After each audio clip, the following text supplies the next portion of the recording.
Muy bien, estudiantes, ya estamos en la clase 2 de óptica, continuando con nuestro estudio de los fenómenos ópticos, empezando con la dispersión, que todavía es parte de la óptica geométrica, y pues sabemos que la rapidez promedio de la luz es menor que 300.000 kilómetros por segundo en un medio transparente. Ya que la disminución depende de la naturaleza del medio y de la frecuencia pues, de la luz,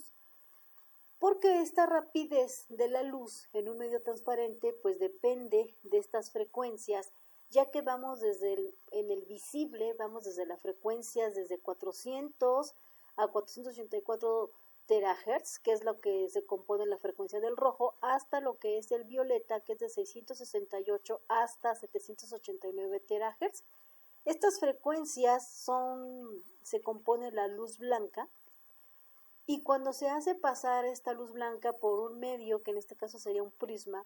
lo que ocurre es de que estas frecuencias se separan debido a las densidades y propiedades del mismo prisma, y entonces es como podemos ver las diferentes frecuencias a las cuales está compuesta pues la luz blanca, y este fenómeno se le conoce como dispersión. Cuando la luz blanca se refracta dos veces en un prisma, como se puede observar aquí, entra la luz, se refracta dos veces, entonces esto se nota bien la separación de los distintos colores que forman la luz blanca, y esta separación de luz en colores ordenados por sus frecuencias se les conoce como dispersión. Esto es lo que permitió a Isaac Newton formar un espectro cuando sostenía un prisma con la luz solar, y entonces él se dio cuenta que esta luz pues estaba formada por diferentes luces, que en este caso le llamó frecuencias, y por eso es que se puede ver el arco iris, ya que los bellos colores del arco iris pues se forman por la dispersión de la luz solar en las millones de gotitas que hay en el ambiente y funcionan como prismas. Ya que entran los rayos del sol, aquí se dispersan unas a 42 grados, me va a dar el color rojo, si se dispersan a 40 grados, me va a dar el color violeta, pero esos no son los únicos colores que el arco iris me brinda, ya que dependiendo de los ángulos de dispersión que tengan estas frecuencias, es como podemos nosotros ver el arco iris. El arco iris no es otra cosa más que, obviamente, un fenómeno de dispersión, y cuando nosotros estamos entre el sol y las gotitas del agua, podemos ver este arco iris en forma como cono tridimensional, que se extiende por toda la región de las gotas del agua, y miles de gotitas pues forman el arco iris, y este cono nosotros solamente vemos la mitad, por eso es que lo vemos como circular, pero en realidad el arco iris es todo un cono y sería todo un círculo completo. Pero pues lamentablemente, como obviamente no podemos atravesar la Tierra, pues entonces nada más vemos la mitad del arco iris, y cada persona ve su propio arco iris, ya que este propio arco iris depende del ángulo y de la posición en la que lo estés viendo, pero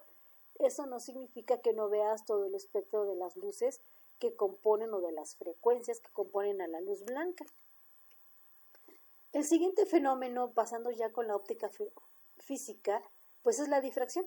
Es cuando una onda se encuentra con un obstáculo, una rendija, y pues desvía las ondas alrededor de las esquinas, y obviamente pues esta abertura se le conoce como región geométrica o sombra geométrica, y esta abertura hace que cambie su dirección las ondas, y entonces por lo tanto, cuando tenemos un frente de onda recto, pues cuando pasa por la rendija cambia su dirección, es decir, se difracta y entonces se vuelve circular. Si esto lo vemos de forma tridimensional, aquí vienen los planos de frente de onda, pasan por este orificio, y al salir la onda se convierte en una onda esférica. La interferencia es otro fenómeno de la óptica física, en la cual pues cuando se hacen pasar dos ondas o dos haces de luz, y estos haces de luz tienen que ser coherentes. Coherentes quiere decir que solamente tienen una sola frecuencia o que es de un solo color. Se superponen entre sí y forman obviamente pues unas interferencias. Esta puede ser constructiva o destructiva. La interferencia constructiva pues me va a dar unas zonas blancas y la interferencia destructiva me va a dar zonas oscuras. Y para que esto suceda, las ondas tienen que pasar a través de dos rendijas. Y como resultado, pues obviamente se muestran estas bandas de luces alternas, claras y oscuras en la pantalla. Y este fenómeno de superposición de ondas de luz que da lugar a regiones de mayor amplitud y de mayor o de menor amplitud se conoce como la interferencia. Y esta interferencia es una propiedad relacionada pues con la naturaleza ondulatoria de la luz. Eso quiere decir que nosotros estamos aquí en el estudio de la física clásica cuando sucede la interferencia. Pero cuando nosotros ya pasamos a lo que es la física cuántica, es lo que demostró, pues obviamente, antes de pasar a los quantums, Young demostró que la luz es de naturaleza ondulatoria y esto lo propuso anteriormente Huygens. Entonces Young, pues obviamente, enfatizó lo que había propuesto Huygens y la diferencia o más que nada la trayectoria que siguen estas ondas, si su longitud de onda es integral y tiene un múltiplo integral esta longitud de onda, entonces la interferencia va a ser constructiva. Y si obviamente esta longitud de onda no es integral, pues entonces la interferencia va a ser destructiva.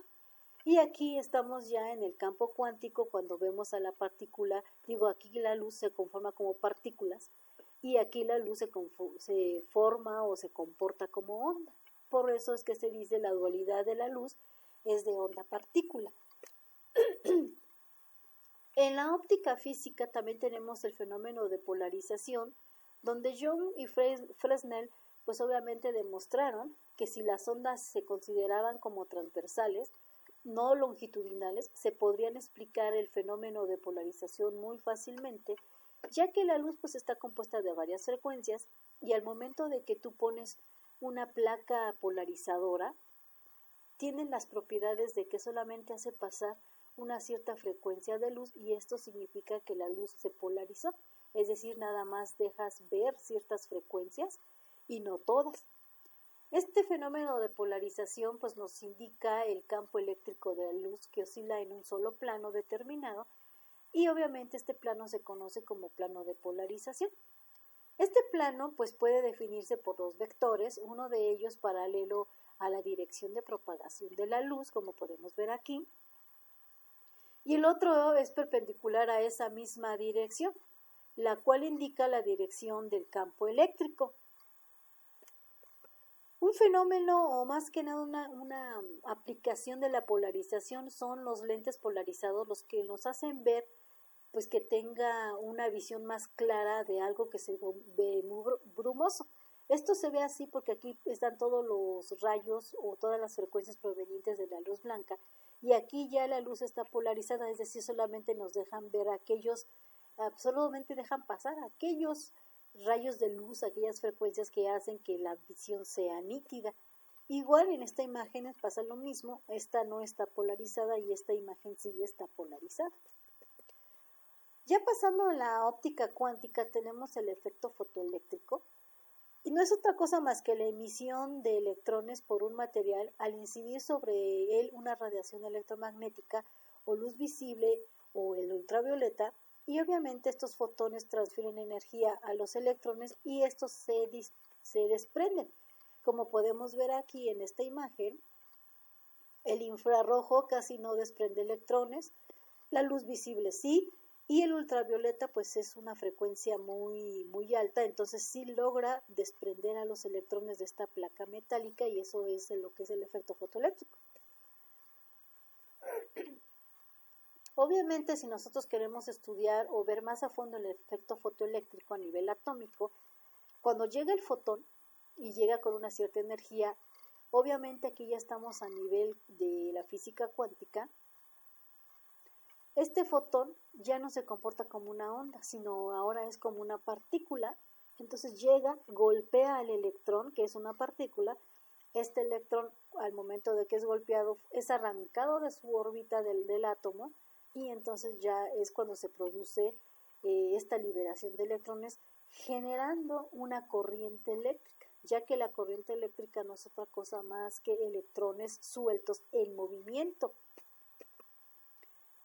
Otra aplicación del efecto fotoeléctrico es la energía fotovoltaica. Como ya mencioné anteriormente, cuando la luz del sol pega en este metal, los electrones salen disparados o se desprenden de sus órbitas y entonces se recolectan en un capacitor de tal manera que ahí se almacena esta energía eléctrica para posteriormente poder generar